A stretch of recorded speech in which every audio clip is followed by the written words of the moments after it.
வணக்கம். இன்றைக்கான பேப்பர் நியூஸில் முக்கியமான செய்திகள் என்னென்ன வந்திருக்குது அப்படிங்கிறத பார்த்துருவோம்.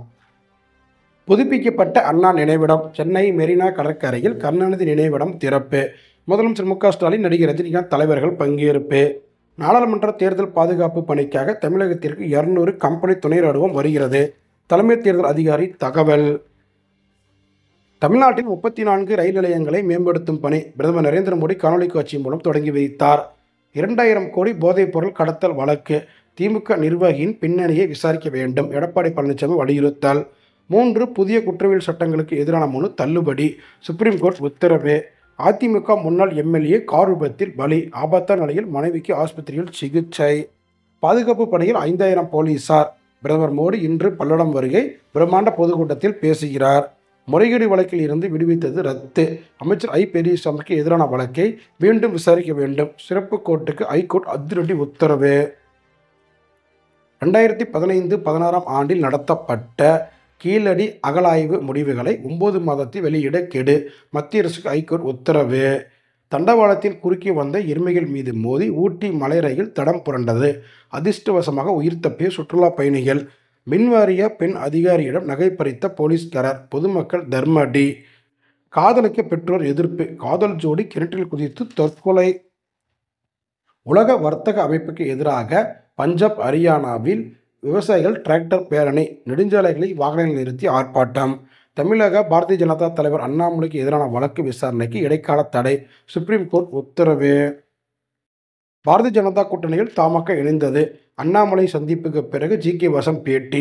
நாடாளுமன்ற தேர்தலில் வாக்குப்பதிவை அதிகரிக்க வங்கிகள், தபால் நிலையங்கள் மூலம் விழிப்புணர்வு. தேர்தல் கமிஷன் நடவடிக்கை. நாடாளுமன்ற தேர்தலுக்கான தேர்தல் அறிக்கைக்கு மக்களிடம் கருத்து கேட்கும் பாஜக. பரிந்துரை வழங்க ஜே.பி. நட்டா அழைப்பு.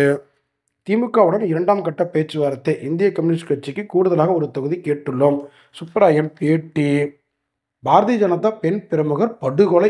6 துண்டுகளாக உடலை வெட்டி பீப்பையில் அடைத்து வைத்த கொடூரம்.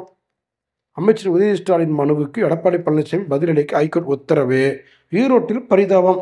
செல்போன் பேசியபடி மாடியில் இருந்து தவறி விழுந்த வாலிபர் சாவு. சத்தியமங்கலம் அருகே பஸ் வசதியின்றி தவிக்கும் கிராம மக்கள். குறைதீர்க்கும் நாள் கூட்டத்தில் கலெக்டரிடம் மனு. சித்தோடு அருகே உடல்நலம் பாதிக்கப்பட்டதால் விஷம் குடித்த தம்பதி. மனைவி சாவு, கணவருக்கு தீவிர சிகிச்சை.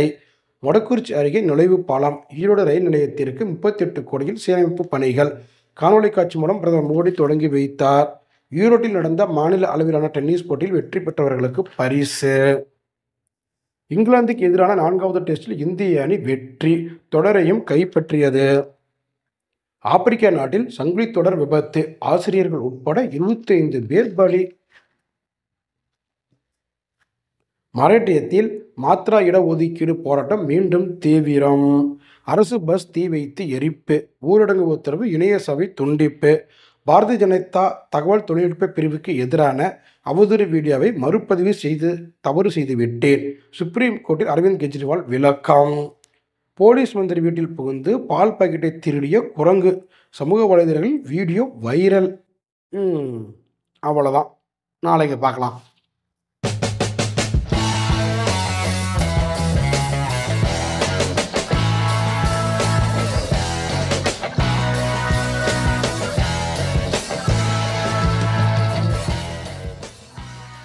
ஸ்ரீ தனவேல் முருகன் ஏஜென்சிஸ். தரமான பாக்குத்தட்டுகளின் தயாரிப்பில் முதலிடம். அனைத்து சைஸ்களிலும் ஏற்றுமதி தரத்தில் பாக்குத்தட்டுகள் மொத்தமாகவும் சில்லறையாகவும் கிடைக்கும். ஸ்ரீ தனவேல் முருகன் ஏஜென்சிஸ், தாமரபாளையம்.